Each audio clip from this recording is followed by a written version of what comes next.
pengkondisian suatu pembelajaran. Sehingga dalam teori behavioristik ini terdapat istilah stimulus dan respon yang disertai dengan reinforcement, yakni penguatan, baik penguatan positif maupun penguatan negatif. Teori behavioristik ini memiliki suatu kelebihan dan kekurangannya, yakni kelebihan yang pertama salah satunya guru menjadi lebih peka terhadap peserta didik. Kemudian kekurangannya peserta didik terkesan pasif. Maksudnya teori mengapa demikian? Seperti yang kita ketahui bahwa teori belajar behavioristik ini suatu teori belajar yang berkaitan dengan pengkondisian, sehingga peserta didik selalu dikondisikan, selalu diarahkan, sehingga peserta didik sulit melakukan sebuah improvisasi dalam suatu pembelajaran. Kemudian yang kedua berkaitan dengan teori kognitif. Teori kognitif ini lahir sebagai bentuk protes untuk teori behavioristik, karena teori kognitif ini memandang bahwa stimulus dan respon bukan suatu elemen penting dalam pembelajaran. Yang terpenting dalam pembelajaran ini yakni mental. Sebanyak-banyak pengetahuan peserta didik, sekuat-kuat pengetahuan peserta didik, namun tidak diiringi dengan mental yang kuat, pengetahuan tersebut tidak akan tereksplor dengan baik. Sehingga meskipun teori kognitif ini menentang teori behavioristik, namun ada persamaan. Maksudnya ada istilah prinsip yang sama dari teori belajar behavioristik dan teori belajar kognitif, yakni berkaitan dengan stimulus respon. Di dalam teori behavioristik, stimulus respon ini merupakan sebuah elemen penting. Namun dalam kognitif ini, stimulus dan respon merupakan sumber feedback. Kemudian yang ketiga, teori belajar humanistik. Teori belajar humanistik ini memandang bahwa manusia itu memiliki potensi besar di dalam dirinya. Artinya setiap peserta didik memiliki potensi besarnya masing-masing. Tinggal kita sebagai pendidik, bagaimana caranya mengeksplor, bagaimana caranya menstimulus, bagaimana caranya memfasilitasi, sehingga peserta didik dapat mengeksplor, dapat berimprovisasi, dapat berinovasi saat pembelajarannya. Sehingga dalam teori humanistik ini, guru sebagai fasilitator, guru sebagai yang menjembatani, guru sebagai yang memfasilitasi bagaimana caranya peserta didik dapat mengeksplor dengan baik potensi yang ada di dirinya melalui pemahaman atas dasar lingkungannya, seperti itu. Kemudian yang terakhir yakni teori belajar sosial. Teori belajar sosial ini merupakan sebuah perkembangan dari teori belajar behavioristik yang dicetuskan oleh Albert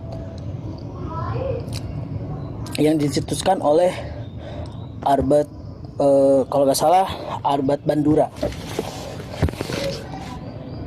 Teori belajar sosial ini yakni belajar berfokus kepada 3 aspek. Yang pertama aspek mental, yang kedua aspek emosional, yang ketiga aspek fisik. Sehingga dalam teori belajar sosial ini memandang bahwa peserta seorang belajar tidak hanya yang dialami oleh individu tersebut, namun dia juga bisa belajar melalui pengamatan terhadap orang lain, seperti itu.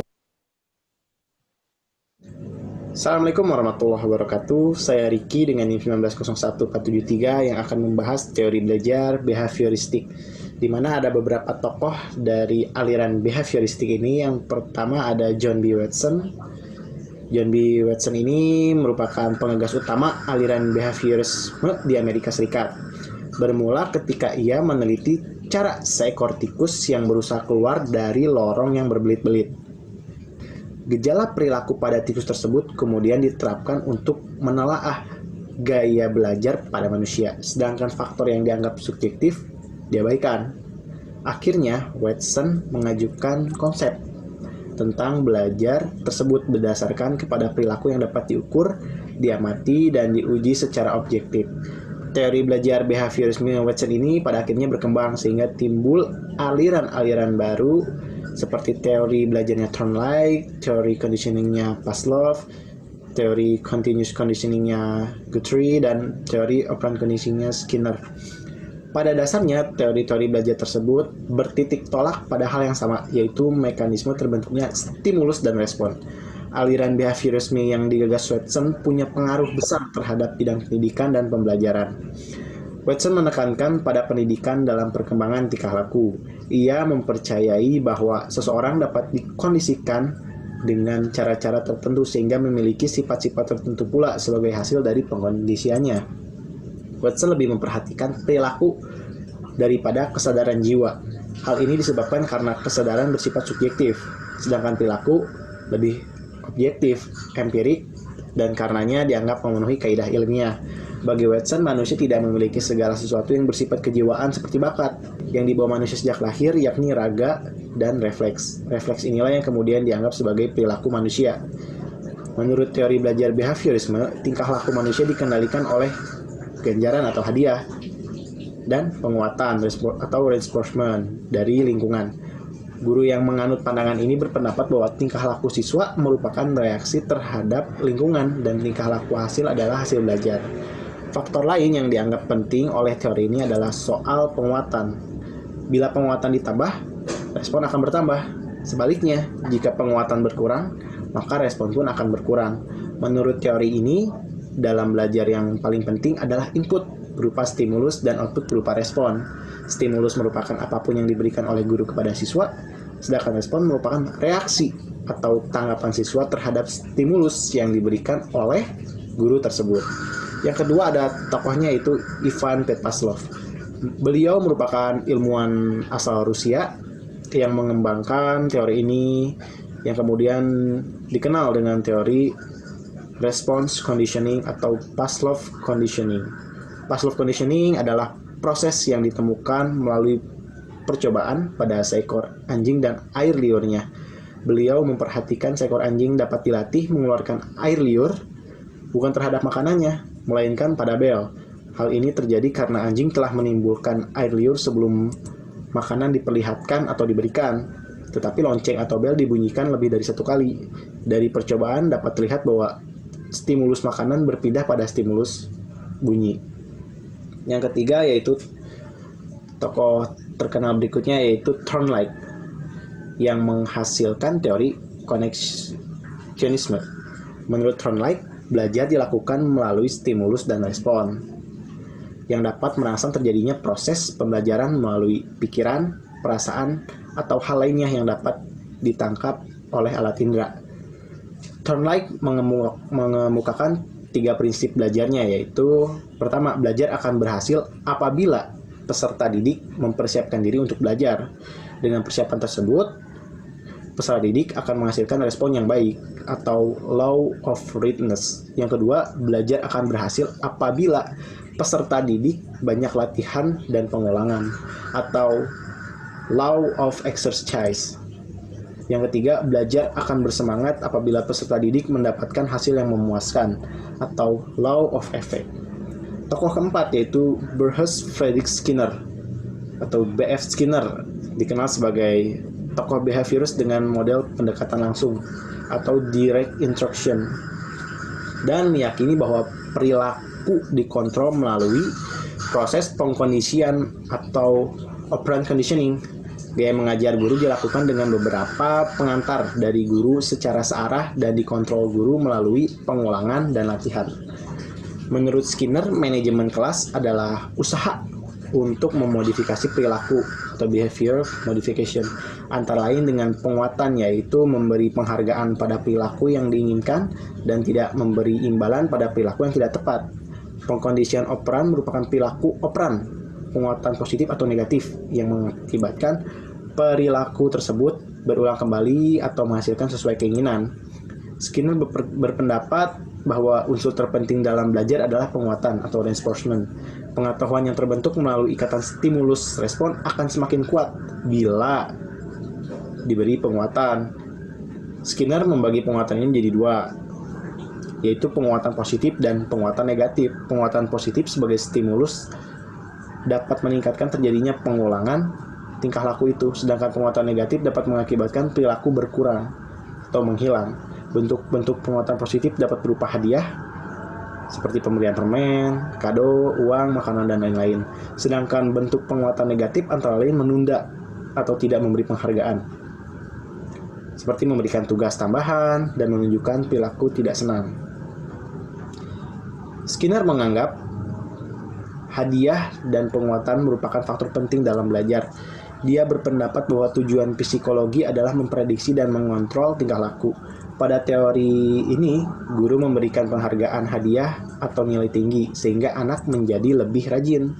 Inti pemikiran Skinner adalah setiap manusia bergerak karena mendapat rangsangan dari lingkungannya. Sistem tersebut dinamakan cara kerja yang menentukan atau operant conditioning. Setiap makhluk hidup selalu berada dalam proses bersinggungan dengan lingkungannya. Dalam proses itu, makhluk hidup menerima rangsangan atau stimulus tertentu yang membuatnya bertindak sesuatu. Rangsangan itu disebut stimulus tertentu, menyebabkan manusia melakukan tindakan-tindakan tertentu dengan konsekuensi-konsekuensi tertentu pula. Berikutnya ada kelebihan dan kekurangan dari belajar teori behavioristik. Yang pertama, ada kelebihannya, guru menjadi peka terhadap kondisi belajar. Kenapa? Karena itu tadi, bahwa dalam teori belajar behavioristik ini, yaitu yang diutamakan adalah stimulus dan respon. Jadi ketika guru memberikan stimulus, guru akan peka terhadap respon yang diberikan oleh peserta didik. Jadi guru itu semakin peka dengan teori belajar ini. Yang kedua, murid terbiasa belajar mandiri karena guru tidak hanya memberikan metode ceramah. Jadi guru itu memberikan contoh, jika ingin seperti ini harus seperti ini. Nah, itu ditiru oleh siswanya. Selain meniru guru, siswa tersebut bisa belajar secara mandiri dari apa yang diberikan oleh guru tersebut. Yang ketiga, dapat memberikan semangat kepada murid jika berhasil maupun gagal. Tadi dari salah satu tokoh disebutkan bahwa dalam teori ini, yaitu yang paling penting adalah pemberian hadiah atau hukuman. Nah, ketika diberikan hadiah, murid itu kan jadi semakin semangat untuk belajar. Nah, ketika diberi hukuman, bagaimana caranya supaya dia tidak dapat hukuman, dia menjadi semangat untuk belajarnya gitu ya. Yang keempat, dapat mengoptimalkan kecerdasan siswa melalui latihan yang berkesinambungan. Tadi sudah disebutkan dari beberapa tokoh gitu ya, yang salah satu inti dari teori behavioristik ini adalah pengulangan, di mana kemampuannya itu dapat maksimal, optimal ketika dilakukan terus-menerus. Atau tadi disebutnya adalah law of exercise, yaitu tokohnya Thorndike. Nah, berikutnya adalah yang kelima, dapat mengganti stimulus sampai respon yang diinginkan muncul. Artinya ketika pendidik atau guru memberikan stimulus, responnya tidak sesuai dengan yang diinginkan oleh pendidik, maka dicari stimulus-stimulus lain agar responnya yang diberikan sesuai dengan apa yang diinginkan oleh pendidik atau guru. Yang keenam, teori ini cocok untuk menghasilkan kemampuan kecepatan, spontanitas, dan daya tahan melalui praktek dan pengulangan. Contohnya, seorang pelari itu tidak mungkin dia bisa kuat lari berkilo-kilometer. Tentunya dilatih, ada prosesnya, tidak langsung bisa cepat seperti itu. Yaitu mungkin bisa dilatih dengan pernafasannya sehingga dia bisa lari cepat. Mungkin kalau orang yang jarang lari beberapa meter saja sudah ngos-ngosan, tapi beda dengan seorang pelari seperti itu. Yang ketujuh, teori ini cocok bagi anak yang masih membutuhkan bimbingan orang dewasa. Ya, memang umumnya anak-anak itu masih sering mencontoh dari orang-orang dewasa, sehingga orang dewasa ini perlu memberikan contoh yang baik kepada anak-anak gitu ya. Dan anak-anak bisa diarahkan. Misalkan kamu pengen jadi apa? Kamu pengen jadi pelari. Oke, kita latihan lari gitu ya. Atau kamu ingin jadi pemusik. Oke, kita latihan alat musik. Nah, seperti itu. Nah, adapun kekurangan dari teori behavioristik ini. Yang pertama, tidak semua pelajaran dapat digunakan dengan metode ini. Kenapa? Mungkin untuk matematika itu cocok dengan teori ini, di mana memang guru memberikan soal lalu memberikan cara mengerjakannya dilakukan oleh siswa gitu ya. Siswa melakukan pengulangan, akhirnya kemampuannya terasah gitu, jadi cepat bisa mengerjakannya gitu. Berbeda dengan pelajaran yang membutuhkan eksplorasi, contohnya ilmu-ilmu sosial seperti sosiologi, itu tidak bisa pendidik itu hanya memberikan pengulangan gitu, di mana peserta didik itu harus mengeksplor bagaimana perilaku yang terjadi di masyarakat, karena pada dasarnya manusia itu bersifat dinamis, tidak statis, sehingga tidak semua pelajaran dapat digunakan dengan metode ini. Yang kedua, murid hanya berperan sebagai pendengar dan menghafalkan apa yang didengar. Contohnya tadi matematika, murid hanya mendengarkan saja, stuck sampai di situ, tidak ada eksplorasi dari murid gitu ya. Murid hanya mendengarkan guru, bagaimana guru memberikan soal dan cara pengerjaannya. Murid hanya meniru saja dan harus menghafal apa yang dijelaskan oleh guru gitu. Yang ketiga, hukuman digunakan untuk menertibkan siswa. Nah, ini mengakibatkan siswa itu cenderung tidak senang. Karena apa? Karena takut. Takut apa? Takut kena hukuman apabila tidak mampu mencapai target pembelajaran tertentu. Sehingga memang seharusnya belajar itu berasal dari kemauan sendiri. Ketika belajar dari kemauan sendiri, siswa pun menjadi senang belajarnya gitu. Yang keempat, murid menjadi pasif, yang itu tadi tidak ada eksplorasi dari murid tersebut, sehingga hanya mengikuti apa yang dicontohkan oleh gurunya. Yang kelima, rendahnya inisiatif siswa. Karena apa? Karena itu tadi cenderung hanya berfokus pada pendidik, hanya berfokus pada guru, mengikuti apa yang diberikan oleh guru. Tidak ada yang namanya interupsi gitu. Ketika matematika pengerjaannya sudah benar yang diberikan oleh guru, interupsi siswanya. Tidak bisa seperti itu kan? Karena memang caranya untuk mengerjakan matematika itu seperti itu.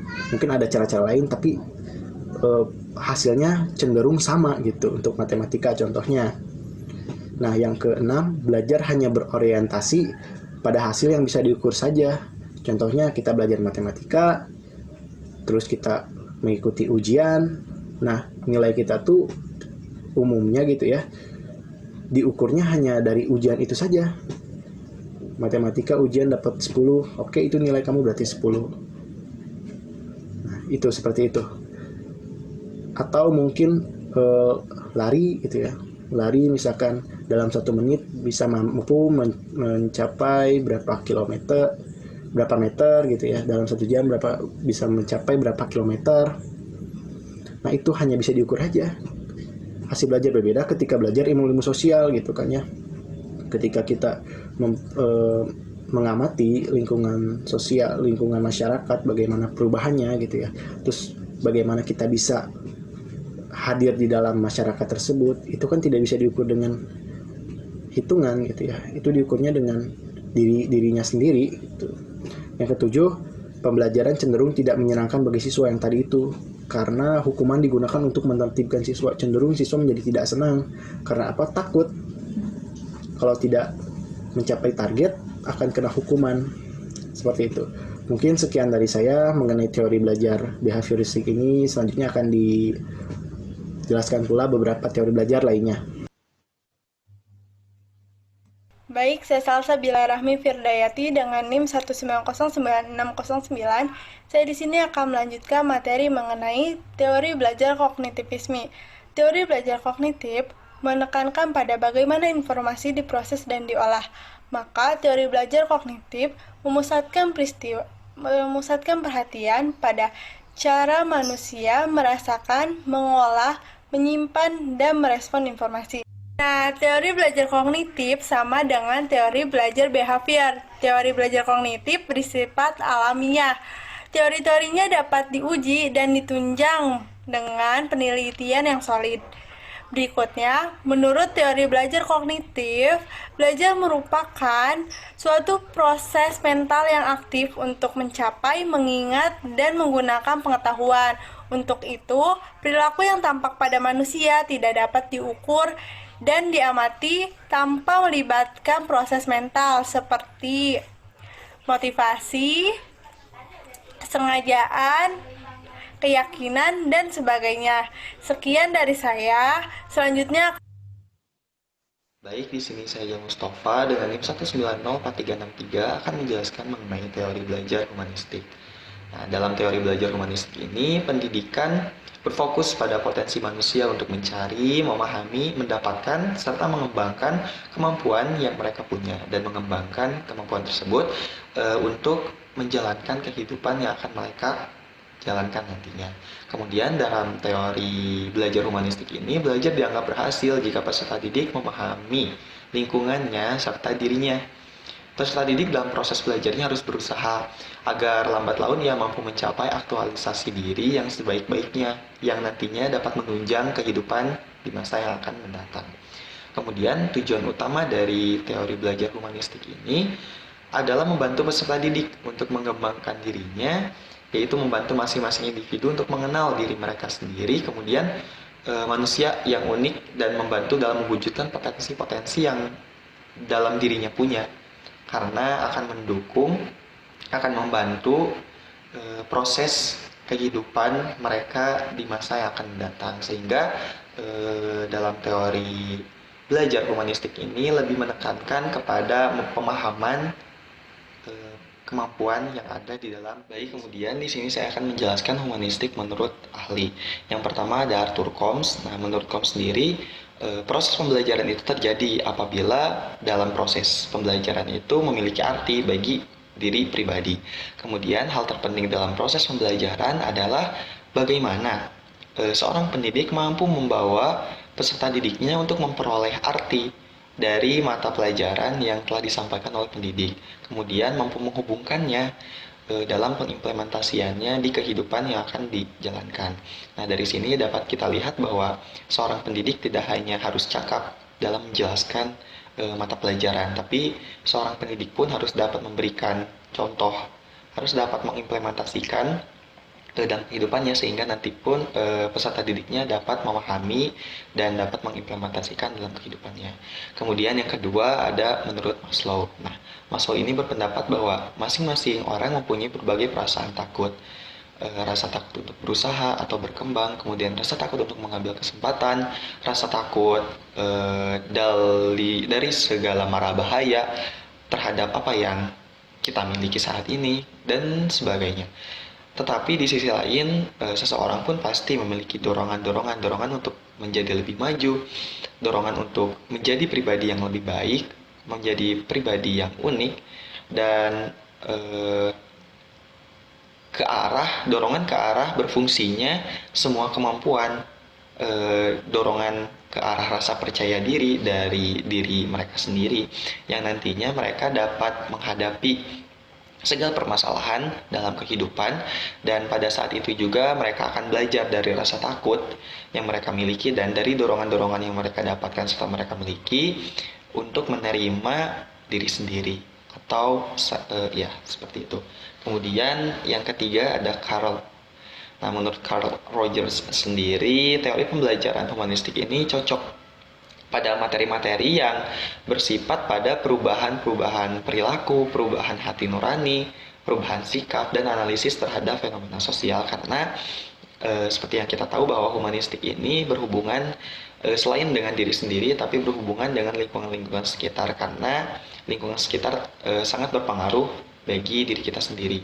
Nah, kemudian indikator keberhasilan dari teori belajar humanistik ini adalah bagaimana seorang peserta didik ini senang dan berinisiatif dalam belajar, sehingga nantinya perubahan pola perilaku, kemudian perubahan pola pikir yang terjadi itu atas nyata kemauan dari diri mereka sendiri, sehingga dalam proses pembelajaran peserta didik akan merasa enjoy, akan merasa nyaman, dan mampu memahami mata pelajaran dengan baik. Baik, saya Dera Novia Nirmaya. Di sini saya akan menjelaskan mengenai teori belajar sosial. Nah, teori belajar sosial ini menurut Albert Bandura, asumsi yang paling awal mendasari teori pembelajaran sosial Bandura adalah manusia cukup fleksibel dan sanggup mempelajari bagaimana kecakapan bersikap maupun berperilaku. Titik pembelajaran dari semua ini adalah pengalaman-pengalaman tak terduga, vicarious experience.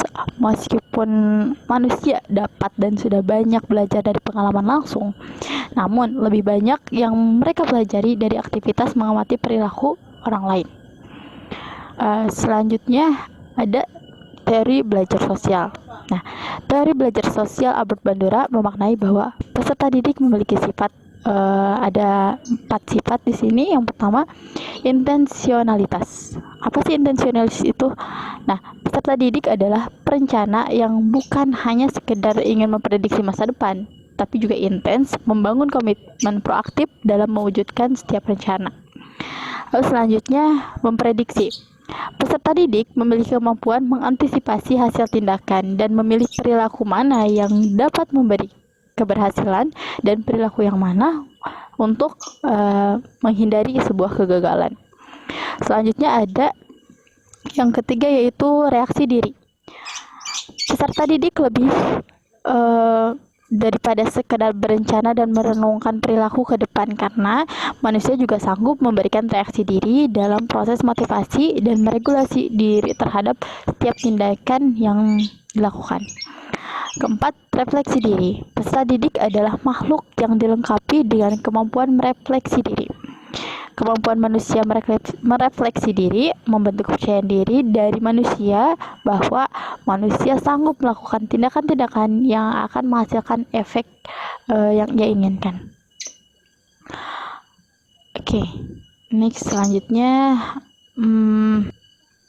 teori belajar sosial. Belajar memberikan ruang bagi terjadi proses mental, emosional, dan fisik. Contoh, aktivitas mental misalnya mengidentifikasi, membandingkan, menganalisis, dan lain sebagainya.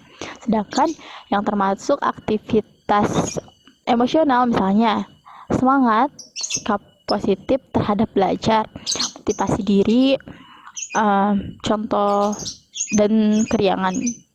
Contoh aktivitas fisik misalnya melakukan gerak badan seperti kaki, tangan untuk melakukan keterampilan-keterampilan tertentu. Dalam merancang sebuah media pembelajaran, aspek yang paling penting untuk diperhatikan oleh seorang guru adalah karakteristik dan modalitas gaya belajar individu peserta didik. Media yang dirancang harus memiliki daya tarik tersendiri guna merangsang proses belajar mengajar yang menyenangkan. Suasana belajar di kelas menjadi kelas konstruktif yang merefleksikan proses pengetahuan dan pemahaman akuisisi sehingga benar-benar melekat pada konteks sosial dan emosional saat belajar. Baik, mungkin itu saja yang dapat kelompok kami sampaikan. Kurang lebihnya mohon maaf. Wabillahi taufiq wal hidayah. Assalamualaikum warahmatullahi wabarakatuh.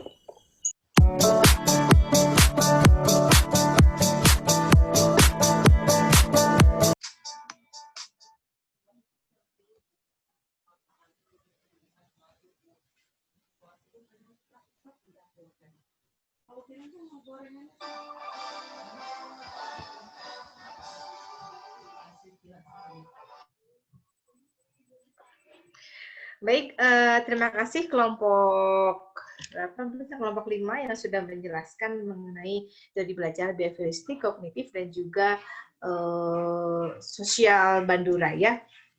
Nah, baik, silakan untuk mempertajam pembahasan kita kali ini. Saya persilahkan untuk mengajukan pertanyaan ya mengenai teori-teori ini. Silakan.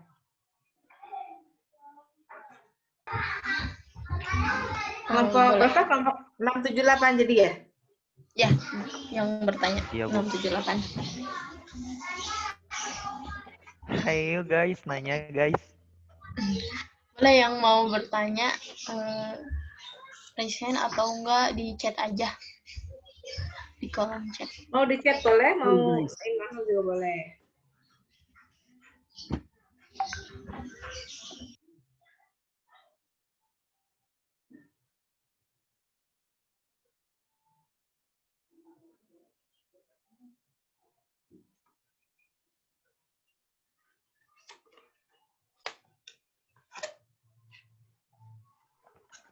Ayo buat kelompok 678 boleh bertanya. Nanti ada door prize. Dari Allah. yang disponsori sama Berpahala Fitriani ya. dari Jamal ya. Surprise-nya apa? Tesnya apa, Mal?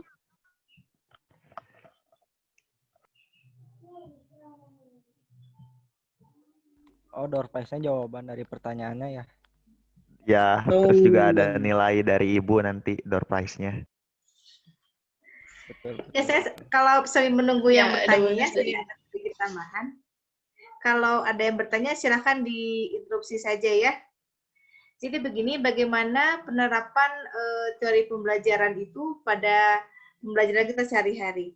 Yang pertama dari teori behavioristik, ini saya juga bawa literaturnya dari Pak Dadang Supardan almarhum dari IPS, yang ini sangat lengkap sekali dan banyak sekali teori-teori belajarnya.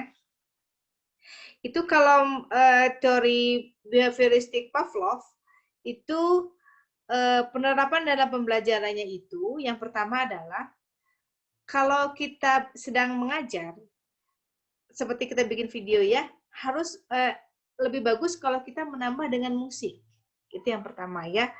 Ini dari teorinya Pavlov ya, bukan dari saya. Dari Pavlov, kita harus menambahkan musik. Yang kedua adalah anak itu perlu aktualisasi diri. Bisa kemudian dia ke depan, misalnya hari ini Farik misalnya silakan mengajarkan soal matematika ke depan. Nah Farik itu misalnya dengan siapa nih, dia kayak naksir sama siapa ya, dia senang kalau ke depan tuh sama siapa, sama Tiara misalnya. Silakan ke depan bersama Tiara dan mengerjakan bersama-sama. Memberikan rasa bahagia kepada anak itu memotivasi untuk belajar. Itu menurut Pavlov. Ya, itu istilahnya stimulus yang dikondisikan istilahnya ya. Itu yang pertama dari Pavlov ya. Sekarang kalau mau nanya ya, saya diinterupsi saja. Kemudian yang kedua itu dari Watson. Bagaimana penerapan teori pembelajaran behavioristik dari Watson ini di dalam pembelajaran. Yang pertama adalah memang tadi betul kata pendapatnya Ricky ya, bahwa dalam pembelajaran atau peraturan di sekolah itu harus memiliki aturan-aturan. Ya, di mana aturan itu sifatnya tegas. Ya, aturan yang diberikan dalam pembelajaran itu kan suka ada aturan, misalnya aturan masuknya, aturan penugasannya ya. Di sana semua aturan itu harus sifatnya itu rasional dan masuk akal. Ya. Kemudian guru kalau akan memberikan aturan itu harus jelas dan mudah dipahami. Ya, memberikan instruksi itu harus jelas. Ini pendapatnya dari Watson dalam penerapan pembelajarannya ya.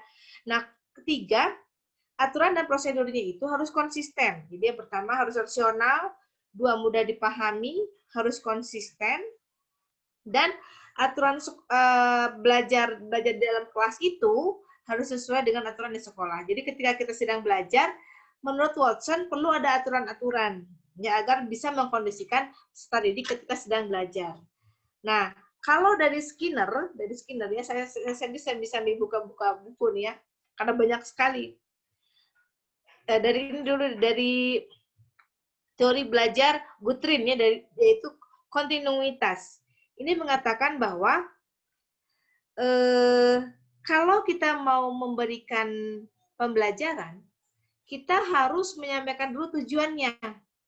Pelajaran ini misalnya kita mau belajar tentang ekonomi mikro nih, tentang elastisitas. Tujuannya adalah Anda memahami A, B, C, D, E. Kalau Anda paham elastisitas, maka Anda akan bermanfaat untuk A, B, C, D. Diberi manfaat-manfaat praktisnya.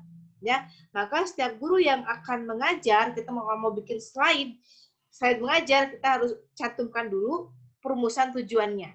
Itu dari Guthrie ya. Kemudian yang kedua adalah kalau mau memberikan pembelajaran yang bermakna kepada peserta didik, maka harus ada latihan fisiknya, latihan praktiknya, ya, latihan praktiknya. Itu. Kemudian yang ketiga adalah kita membuat kondisi di kelas itu seperti kondisi di rumah. Dalam arti ketika kita mengajar di kelas kita harus akrab, jangan top down. Santai saja, itu membuat anak lebih senang dalam belajar dan lebih berprestasi. Itu menurut Guthrie. Guthrie dari behavioristik ya. Nah, itu. Kemudian dari teori pembelajaran kognitif, ya itu ada dua. Yang pertama dari pemrosesan dari Gestalt, pertama dari teori Gestalt. Mungkin ini teori yang sangat besar sekali ya, teori Gestalt itu, teori Gestalt, dan juga pemrosesan informasi jangka pendek dan jangka panjang, ya. Kalau Gestalt itu, bagaimana penerapan teori Gestalt di sekolah itu adalah begini. Jadi yang pertama, agar anak itu bisa lama informasi ada di kepalanya, bisa mengingat lebih lama, maka yang pertama, ketika di dalam kelas, kita tidak hanya memberikan pengetahuan, tidak hanya apal cangkem, kata orang Sunda ya, tidak hanya hafalan saja, tapi dengan pemahaman. Itu akan lebih menempel pada benak siswa. Yang kedua adalah, kita harus bisa, guru itu berperan dalam membantu menata apa yang harus diingat. Ya, misalnya dengan strategi mnemonik tuh, Anda pernah dengar nama jembatan keledai? Ya, jembatan keledai itu kita misalnya begini, hafalkan. Kalau saya dulu ke SMA hafalkan nama unsur-unsur kimia tuh, ada buku kimia, buku selembar tuh nama unsur kimia. Itu kita kasih plesetan disingkatnya itu, ya. Di situ namanya jembatan keledai. Misalnya kalau di samping bukunya Pak Dadang tuh begini. Misalnya sebutkan nama-nama, ini tuh geografi ya. Homs itu adalah untuk mengingat 5 danau besar di dunia misalnya. Nama Homs. Jadi Homs itu Homes yang misalnya ada Huron, Ontario, Michigan, Erie dan Superior. Kita sekarang jadi Homs. Nah, itu namanya jembatan keledai. Itu adalah disebut dengan mnemonik. Itu adalah pembelajaran Gestalt, di mana anak itu bisa menyimpan memorinya dengan hal yang sederhana dulu begitu. Ya. Nah, kemudian memberikan akronim, memberikan bagaimana caranya agar dia tuh ingat, atau kita kalau anak itu sulit untuk belajar yang abstrak. Biar anak itu hafal, sambungkan saja dengan benda misalnya. Benda apa saja? Kalau anak begini, orang itu lebih suka hal-hal yang sifatnya konkret daripada abstrak. Mereka akan lebih menghafal yang bersifat konkret daripada abstrak. Itu adalah pendapat dari Gestalt, ya. Nah, kemudian oleh karena itu Gestalt ini terkenal dengan pembelajaran istilahnya itu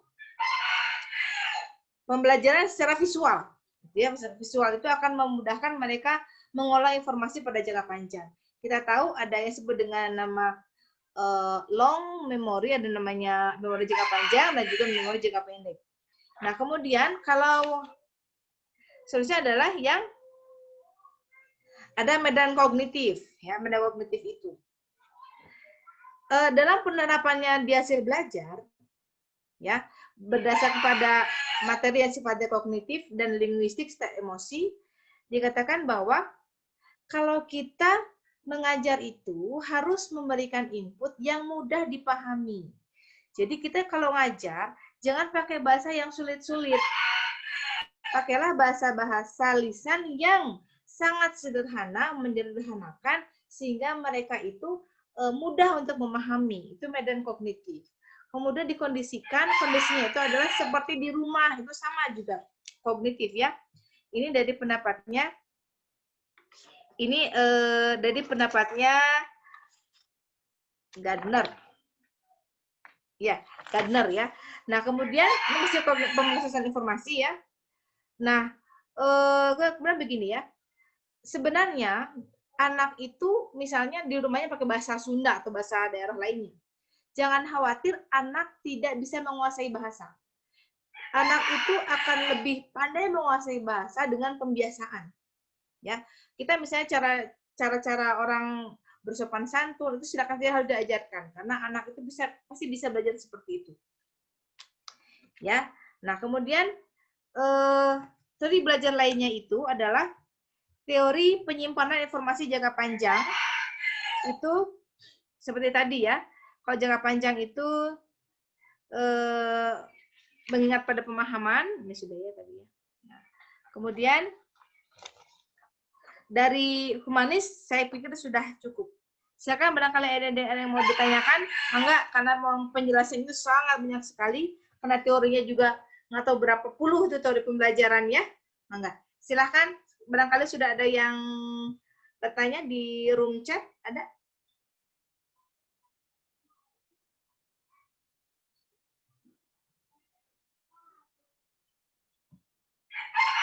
Silahkan.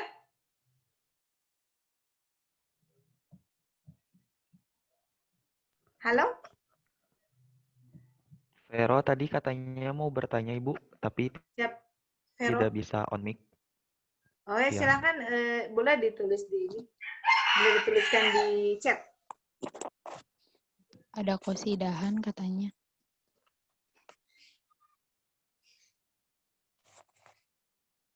Udah ada dari Husnul kayaknya.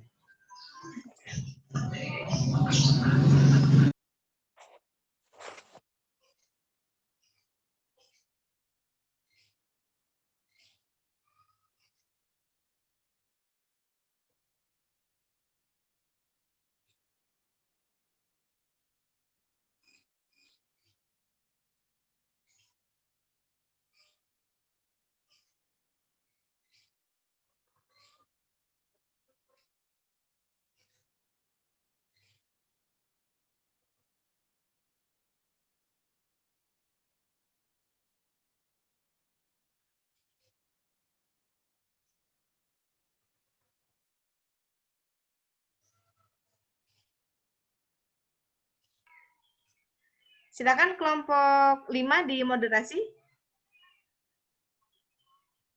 Sama siapa? Sama Riki.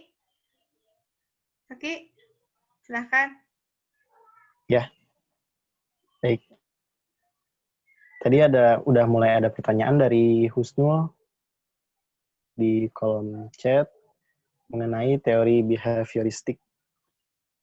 Izin bertanya, saya Husnul Khotimah dari kelompok 7 ingin bertanya, apa yang harus dilakukan oleh guru jika hendak menerapkan teori behavioristik dalam proses pembelajaran?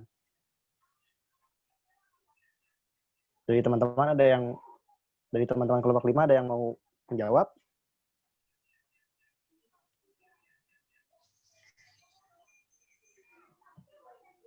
Atau Kebetulan memang kelompok kebagian 8. Riki. Atau mau kelompok 8 mengajukan pertanyaan, silahkan.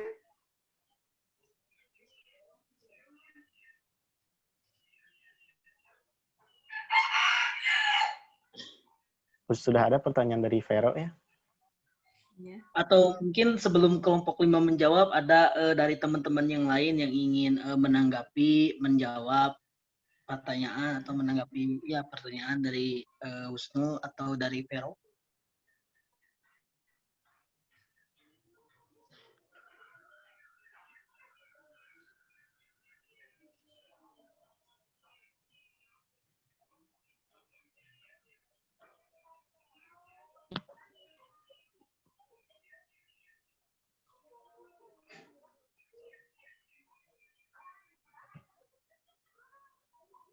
Mungkin boleh Riki jawab dulu ya.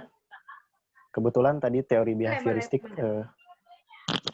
tadi juga sudah cukup dijelaskan oleh Ibu ya mengenai teori behavioristik, bagaimana penerapannya gitu dalam pembelajaran. Salah satunya itu yang tadi teori siapa ya? Jadi guru itu harus memberikan aturan gitu harus memberikan aturan yang jelas sebelum dia dilaksanakannya pembelajaran. Kalau nggak salah dari Watson ya, Bu? Betul. Ya, dari Watson. Terus ada juga tadi tuh stimulusnya, misalkan tadi kayak Farik, ini senengnya sama siapa nih gitu. Nah, diberi stimulus gitu, misalkan sama Tiara. Nah, Farik sama Tiara ini disuruh nih maju ke depan nih untuk presentasi gitu. Dan mungkin ada tambahan dari yang lainnya. Sebenarnya tadi sudah cukup dijelaskan sama Ibu ya mengenai penerapan behavioristik.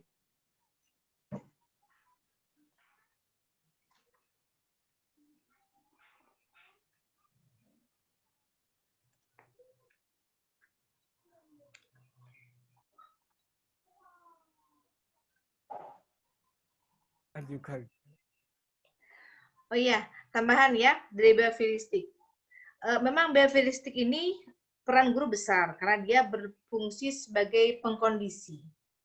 pengkondisian dengan aturan, termasuk dengan cara guru membahagiakan anak-anak gitu ya. Dan juga tambahnya satu yang belum saya ungkapkan itu adalah pendapatnya dari ETES namanya, ESTES ya, dengan yang namanya ESTES itu namanya teori sampling stimulus ESTES, itu dari behavioristik. Dia mengatakan bahwa kalau dalam pengkondisian yang perlu dilakukan dalam pengkondisian itu adalah memberikan penguatan. Salah satu dari keterampilan dasar guru adalah memberikan penguatan kepada peserta didik, memotivasi peserta didik. Nah, memotivasi itu kalau menurut ESTES itu lebih baik dengan pujian, tidak dengan dengan barang-barang. Seperti anak PPL ya, mereka tuh memotivasi anak, kalau kamu dapat nilai nanti kasih beng-beng. Itu bertentangan dengan pendapatnya ESTES. Kalau menurut ESTES, pujian itu lebih bagus daripada memberikan barang-barang. Kalau percobaan ESTES-nya seperti itu, ya itu adalah. Jadi kalau behavioristik itu adalah teori yang menyatakan bahwa kalau kita menginginkan sebuah perilaku, maka seorang guru itu harus memberikan pengkondisian, baik itu berupa menyenangkan peserta didiknya, memberikan aturan, memberikan reward, memberikan punishment, adalah pengkondisian bagaimana cara mengkondisikan agar peserta didik itu lebih kondusif dalam belajarnya. Gitu. Ya, itu tambahan dari saya. Mangga silakan. Next. Ya, terima kasih Ibu tambahannya. Ya. Itu juga termasuk dari teori Skinner ya Bu ya, kalau nggak salah. Saya mencatat itu. Iya. Kalau yang barusan, kalau yang itu ESTES. Yang harus ada penguatan. Dan Skinner pun sama gitu Bu. Jadi menurut Skinner ini, menurut pendapatnya unsur terpenting dalam belajar adalah penguatan. Cuman kalau Skinner ini dia membaginya menjadi dua, ada penguatan positif dan ada penguatan negatif. Kalau penguatan positif itu yang tadi kayak hadiah. Kalau penguatan negatif itu yang sifatnya menunda punishment, berupa punishment, mungkin tugas tambahan atau remedial begitu. Nah itu ya. Jadi mengkondisikan peserta didik itu berbagai macam dalam pembelajaran ya. Silakan. Ya, baik, terima kasih Ibu. Ada tanggapan dari teman-teman yang lain? Silakan. Atau mau lanjut ke pertanyaan berikutnya? Sepertinya berlanjut ke pertanyaan berikutnya saja. Oke, baik. Saya bacakan ya Bu ya. Dari Yolanda Veronica. Izin bertanya kelompok 5, pertanyaannya, dalam pembelajaran bagaimana cara guru atau pendidik bisa mengetahui kepribadian peserta didiknya yang sesuai dengan cara belajar mereka? Jadi bagaimana tahu gitu ya kepribadian peserta didik dari cara belajarnya? Riki izin menjawab dari Yolanda. Mangga, Asep. Ya, bagaimana seorang guru mengetahui kepribadian peserta didik? Kalau Asep di SMA waktu itu sebelum sesudah ospek mau pemilihan antara IPA atau IPS itu suka diadakan psikotes. Nah itu tujuannya untuk mengetahui kepribadian, bagaimana peserta didik berpikir, bagaimana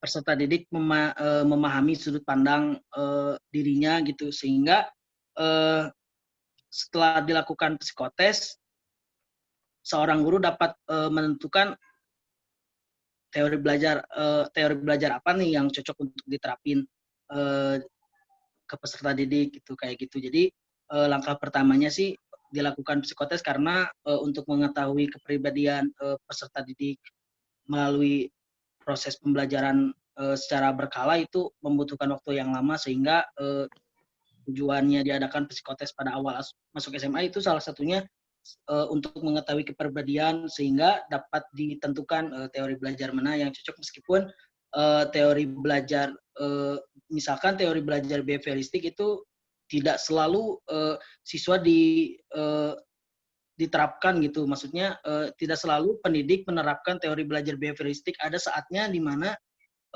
seorang guru menerapkan teori belajar humanistik. Ada saatnya guru menerapkan teori belajar kognitif. Itu sesuaikan dengan situasi kondisi yang ada, sehingga pendidik perlu menguasai teori-teori belajar yang ada.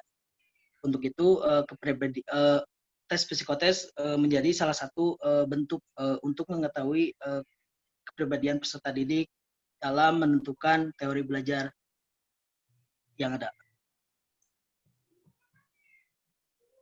Barangkali ada Baik, tanggapan Asep. dari yang lain. Baik, Asep, terima kasih atas jawabannya. Saya sedikit menambahkan berdasarkan pengalaman saya di SMP, kita ketahui kan bahwa cara belajar anak itu ada 3 ya. Ada yang visual, ada yang audio, dan ada yang itu yang harus dipraktekkan.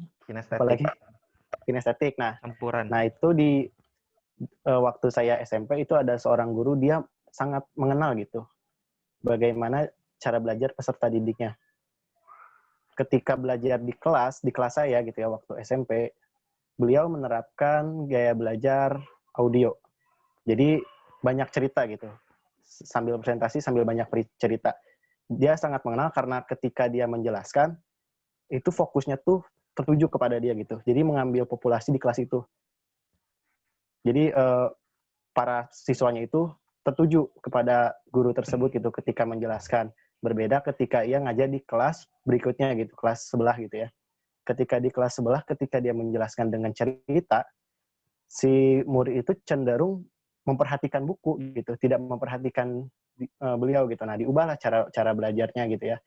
Dimana si peserta didik itu disuruh baca gitu ya. Setelah itu baru presentasi. Nah, kalau gaya belajar kinestetik cenderung apa ya? Dia tuh harus aktif gitu. Si siswanya gitu. Jadi dikasih kesempatan lah untuk presentasi kepada siswanya gitu. Memang sulit gitu ya untuk bisa menerapkan ketiganya, meskipun dalam pertemuan sebelumnya itu disebutkan ya bagaimana ketiga cara belajar itu bisa diterapkan gitu ya. Kalau tambahan dari saya begitu. Izin menambahkan juga sedikit. Mangga Jamal. Ya, seperti di pertemuan sebelumnya juga, meskipun teori-teori belajar itu banyak jenisnya, terus juga gaya-gaya belajar dari setiap peserta didik, setiap orang itu banyak jenisnya, tapi sistem pembelajaran di Indonesia pun atau sistem yang diterapkan pun berusaha untuk memfasilitasi beberapa teori dan beberapa gaya belajar dari setiap peserta didik. Jadi kan kita juga belajar kan campur-campur gitu, ada yang pakai visual atau audio, terus ada yang hanya sebatas guru menerangkan terus ngasih tugas aja kayak gitu. Jadi sistem pembelajaran pun berusaha gitu untuk memfasilitasi peserta didik yang memang memiliki gaya belajar yang berbeda kayak gitu. Jadi ya tambahannya itu aja.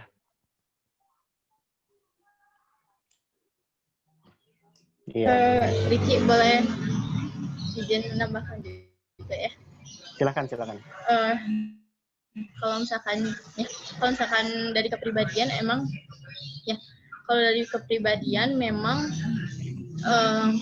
pasti setiap siswa itu pasti berbeda-beda gitu ya kepribadiannya. Tetapi kita juga mengeneralkan itu tidak bisa. Tapi aku sedikit cerita aja ya. Jadi seorang guru yang aku tuh tiap kali pembelajaran dia tuh selalu menarik gitu. Karena setiap pertemuan dia membawakan hal-hal yang baru. Maksudnya apa? Jadi nggak terus. Jadi setiap orang guru ini tuh nggak monoton gitu. Kita tuh nggak bisa nebak dia selanjutnya mau ngapain, selanjutnya di pertemuan selanjutnya dia mau buat apa. Kita tuh nggak pernah tahu. Jadi dengan begitu kita tuh selaku peserta didiknya ya, aku misalkan selaku peserta didiknya selalu penasaran apa yang akan dia sampaikan, dan yang yang akan dia berikan kepada kita itu selalu baru dan unik gitu. Jadi kalau menurut aku sendiri ya, kalau misalkan dalam pembelajaran agar gimana sih biar kita tuh sampai gitu, apa yang kita maksud sampai ke peserta didiknya.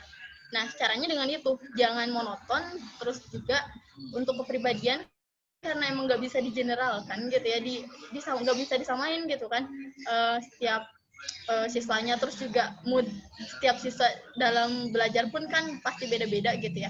Nah, itu dia salah satu caranya, kayak gitu aja sih. Iya, baik. Ini juga ada tambahannya dari Salsa. Salsa nggak bisa on mic katanya. Jadi ada di kolom chat. Izin menjawab pertanyaan Vero. Seorang guru dapat dengan cara memperhatikan dan menganalisa sikap, perilaku, tutur kata siswanya dalam berkomunikasi dan berinteraksi dengan peserta didik dalam setiap aktivitas belajar. Jadi tanggapannya begitu dari Salsa. Mangga dari yang lainnya ada tanggapan supaya diskusinya juga aktif ya? Inka mau. Mangga, Inka. Inka. Kalau menurut aku mah benar ya semuanya. Terus kalau kata aku mah menganalisanya itu bisa dengan cara, ingat nggak teman-teman waktu kita mata kuliah apa sih, bisnis, itu kan bapaknya kan bikin kita ngisi dulu sesuatu kan. Nah itu tuh menggambarkan diri kita, menggambarkan si kelas itu tuh dominannya tuh gayanya tuh kayak gimana, kepribadiannya tuh kayak gimana. Nah, jadi dari situ bisa dilihat, misalkan kelas itu dominannya belajarnya itu audio atau visual. Nah, nanti gurunya juga bisa menyesuaikan materi, cara dia menyampaikan dengan gaya belajar yang dominan. Nah, nanti gimana sisanya yang lainnya gitu. Nanti yang lainnya bisa mengikuti, misalkan kalau teman-teman yang dominannya udah paham kan yang lainnya bisa nanya gitu ya, atau bisa saling ngajarin gitu. Jadi cara menganalisanya itu mungkin selain dilihat tutur kata, dilihat cara berkomunikasinya, mungkin gurunya juga bisa memfasilitasi di awal biar muridnya itu kayak ngisi, mungkin itu bisa berupa games, bisa berupa pertanyaan esai atau apapun yang dimana siswanya bisa menunjukkan dia tuh gaya belajarnya apa. Kayak gitu sih. Iya. Baik, terima kasih Inka. Ada tanggapan lagi dari yang lainnya atau mungkin ada pertanyaan lagi, boleh di kolom chat. Jadi betul ya dari semuanya Irfan mau ya. nanya. Oh, boleh. Irfan. Mangga Irfan. Ya, Irfan. kan di humanistik tadi tuh berfokus pada manusianya gitu, pengembangan manusianya gitu. Nah, terus kan cocok tuh buat pembentukan kepribadian dan perubahan sikap. Nah, ini tuh dalam humanistik ini tuh apakah perlu menekankan dari aspek spiritualnya juga? Nah, karena kan kalau misalnya anggaplah tujuan belajarnya untuk memahami pelajaran. Misalnya Irfan belajar akuntansi. Oke, Irfan ngerti akuntansi, bisa bikin laporan keuangan dan lain-lain. Tapi ketika misalnya nanti bekerja, itu juga karena ngerti akuntansi, ngerti juga celahnya buat dimanipulasi kayak gimana. Kan gitu, jadi malah buat korupsi atau apa-apa gitu. Nah, jadi apakah perlu gitu si unsur spiritual ini dalam membentukan kepribadian? Nah, kayak gitu. Itu sih. Makasih. Ya, izin menanggapi. Mangga Jamal. Ya, kalau misalkan bertanya apakah unsur spiritual itu penting dalam proses pembelajaran, terkhusus teori belajar humanistik, ya pasti dalam segala teori pun aspek spiritual itu sangat penting gitu dalam sistem pembelajaran.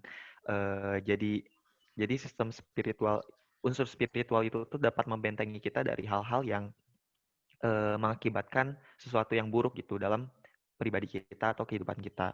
Nah, di sini juga kan seperti yang tadi aku sampaikan, menurut Arthur Combs, sebenarnya pengertian belajar itu terjadi kalau misalkan dalam proses pembelajarannya itu memiliki arti untuk diri kita sendiri gitu. Nah, otomatis kan di sini yang unsur spiritual itu sangat berarti gitu. Selain membawa kita ke dalam kebaikan, membentengi diri kita untuk hal-hal yang negatif, ya banyak juga gitu hal-hal positif lain kalau misalkan kita menerapkan unsur spiritual. Dan pastinya juga dari segala teori, dari segala aspek atau segala apapun, unsur spiritual sih nggak akan nggak akan jadi nggak ada gitu dalam sistem pembelajaran kayak gitu. Pasti mau dimanapun bakal ada gitu unsur spiritual menyesuaikan dengan lingkungan yang ada kayak gitu. Sepakat, Mas, sepakat.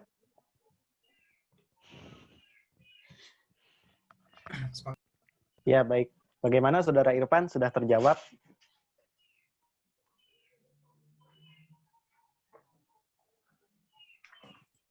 Ya, Ki, berarti semua teori juga perlu ya. Iya, pasti tidak meninggalkan unsur spiritual gitu di dalamnya. Pasti ada. Oke. Ricky, Ibu bisa menambahkan? Boleh, Ibu, silahkan. Ya. Jadi begini ya, inti dari teori belajar humanistik itu bagaimana kita melakukan pembelajaran itu betul-betul memanusiakan peserta didik gitu ya. Karena kita memang mengajari manusia di sini, ya, gitu. Penerapan teori humanistik di dalam pembelajaran itu, ya ini intinya tadi kita bagaimana memotivasi peserta didik untuk belajar. Yang pertama adalah kalau kita memanusiakan peserta didik ketika proses pembelajaran itu, luangkan waktu untuk bicara dengan siswa. Ini misalnya kita ngobrol-ngobrol dengan siswa, itu perlu. Ya, harus diterapkan. Jangan Anda itu jaga jarak sama siswa itu, ngobrol. Ketika istirahat, itu lebih bagus siswanya. Ya. Yang kedua adalah sikap penuh perhatian kepada siswa. Tapi tong gelis bungkul, ya, atau kasep bungkul, enggak. Penuh perhatian itu gimana kamu udah sehat, gitu. Gimana keluarga, seperti itu ya. Kemudian mengelola kelas secara efektif, ya. Mereka hobinya apa, minatnya apa, diberi penugasan yang sesuai dengan minatnya, dibebaskan. Anda suka misalnya gini ya, Anda suka kalau di higher education ya, Anda suka bikin produk atau suka bikin artikel. Itu humanistik, ya, seperti itu. Jadi memanusiakan manusia begitu. Itu dari teorinya menurut humanistik ya. Nah kemudian di literatur yang lain itu ada teori lain yang ada konsep-konsep lain yang memuliakan peserta didik. Sebentar ya, saya banyak ininya, jadi saya juga bingung nih. Pada intinya adalah teori humanistik itu bagaimana kita memberi pembelajaran yang betul-betul memanusiakan manusia ya. Kemudian dari pembelajaran baik itu pada level rendah sampai tinggi itu memberikan pembiasaan ya. Kegiatan pembiasaan. Kalau di sekolah-sekolah itu suka ada mereka sholat duha. Ya. Seperti tadi ditanyakan oleh Irfan ya, sholat duha dulu kalau hari Jumat. Itu perlu dilakukan, itu menurut Goldstein bahwa dalam humanistik itu perlu memberikan pembiasaan. Kemudian anak itu dibiasakan untuk bisa mengorganisir, diajarkan membuat jadwal, ya, kemudian mengatur waktu, ya, kemudian dibiasakan untuk membuat prioritas mana yang harus dilakukan. Itu contoh-contoh dari pembelajaran humanistik yang bisa diterapkan di sekolah, ya. Kemudian ada lagi nih, bentar ya.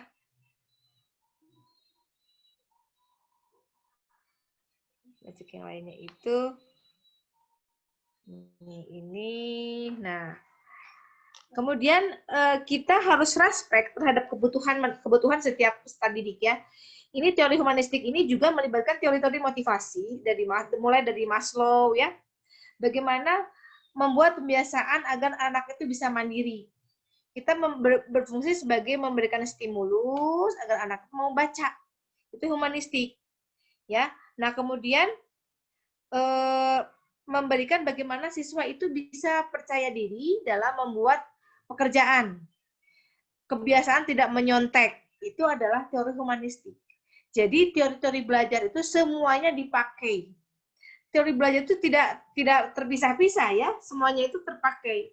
Teori-teori belajar itu mendasari guru ya sebagai sebagai orang yang berfungsi untuk mengondisikan belajar untuk bagaimana caranya agar belajar itu berlaku atau berjalan secara efektif ya, baik itu dengan behavioristik, dengan penerapannya seperti apa, dengan kognitif bagaimana agar mengingat dengan baik agar anak itu bertahun-tahun tetap mengingat pelajaran, gitu kan.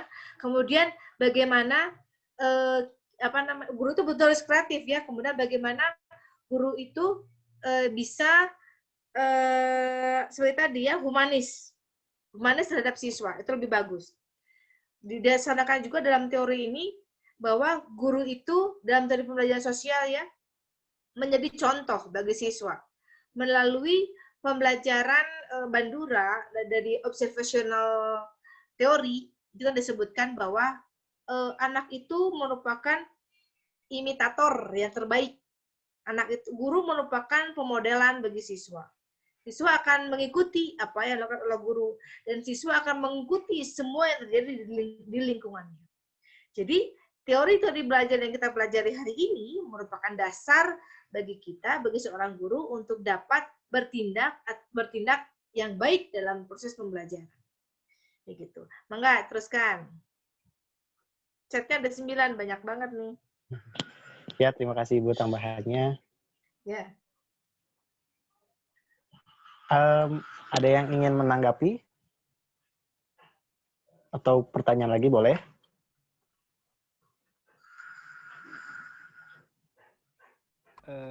Ingin menanggapi, tapi jadi pertanyaan ini, boleh? Bung Riki? Boleh, silakan. Saudara Farik ya? Ya, betul. Enggak. Kalau misalkan Kurang terdengar, Punten. Oh, iya. Kalau misalkan tadi kata Ibu kan teori-teori itu tidak terpisah ya, berarti kita harus setidaknya tahu dan menguasai gitu semua teori. Nah, kalau misalkan kita jadi guru gitu, berarti modal kita harus menguasai teori itu, semua teori itu, dan apakah kita harus menerapkan semua teori itu atau memilih gitu ya di misalnya teori behavioristik atau humanistik gitu, atau kita harus menerapkan semuanya gitu dalam pembelajaran. Ya. Ya. Ya. Iya, begitu. Jadi apakah kita harus menerapkan semuanya atau kan sebagian-sebagian? Itu mungkin tergantung kebutuhan ya. Kadang-kala begini, ada orang yang sudah mengajar bertahun-tahun. Dia tahu dari pengalaman, tidak dari pembelajaran, tidak dari buku ini, tapi dia tahu dari pengalaman. Seperti itu juga bisa. Jadi intinya teori itu menyaran sebagai panduan bagi kita, apalagi kita yang baru terjun dalam pembelajaran, untuk mengarahkan bagaimana sikap kita ketika pembelajaran. Boleh tergantung kebutuhan, mau yang behavioristik, mau yang kognitif, mau yang mana, tergantung kepada kebutuhan. Tapi pada intinya biasanya seluruh teori itu diterapkan. Kan seorang guru mau menata lingkungan yang kondusif, bagaimana efektivitas pembelajaran lah ya, dan bagaimana bagaimana mengatur peserta didik agar dia itu berhasil mencapai hasil belajarnya. Jadi semuanya itu harus diterapkan, perlu untuk diterapkan. Penerapannya tergantung kondisinya. Bahkan orang yang tidak tahu ini teori Bandura, ini teori Pavlov, ini teori Vygotsky, tidak tahu dia, tapi sudah menerapkan. Banyak yang seperti itu. Mungkin kan tidak sadar bahwa itu, oh ini mah Pavlov, oh ini mah Vygotsky gitu ya. Mereka mungkin tidak tahu, tapi sudah menerapkan karena yaitu yang disebut dengan nama learning by doing itu. Itu ya. Baik Bu, Ya, terima kasih. Tapi ya. ini sebelumnya mohon maaf ya, kamera saya hijau bukan karena filter, tapi mungkin webcamnya ketumpahan ini boba green tea. Maaf ya. Ya, pantesan hijau-hijau mukanya di Farik ya. Ya, baik, Tarik. Baik, Ibu. Ya. Sudah Riki, terjawab, Tarik? kayaknya udah Ya, terlalu Bu. siang Riki nih. Kayaknya udah Oh, terlalu iya, siang ya. Kita ditutup aja ya Ki ya. Ya. Silakan kelompok 5 Boleh. di-upload itunya ya. Oh, sudah tadi ya. Oke, enggak? Ditutup saja. Ya, terima kasih kepada terutama teman-teman kelompok 5 yang sudah presentasi, juga kepada teman-teman yang lainnya yang sudah aktif diskusi. Terima kasih juga kepada Ibu yang sudah menambahkan dan juga meluruskan. Mungkin sekian dari presentasi kelompok 5, kurang lebihnya mohon maaf. Assalamualaikum warahmatullahi wabarakatuh. Waalaikumsalam warahmatullahi wabarakatuh. Terima kasih semuanya. Terima Semoga kasih, ini Bu. menjadi pengetahuan tambahan Terima kita. kasih Ibu, terima kasih Lima, terima kasih teman-teman semuanya. Ya, terima kasih. Makasih teman-teman. Terima kasih Ibu juga semuanya. makasih Bu. Terima kasih. Terima kasih Ibu, terima kasih teman-teman. Makasih Terima kasih, Bu. semuanya. Makasih. Kasih. Citra kenapa? Citra. Nah, jumlah teh keluarnya. Iya teh lain najum Mana limit Dera? lah, tapi nate keluar Baru deh kayaknya akun baru. Ya, Benar-benar nanti dipakai. kalau udah event meeting suka nge-konfirm sendiri. Oh, Zoom. Eta nah kamerana gitu aja tidak tandeng di seri ke Cipari kayaknya kamerana gitu. Biasa bari webcam urang euy. Tanah naban anjing.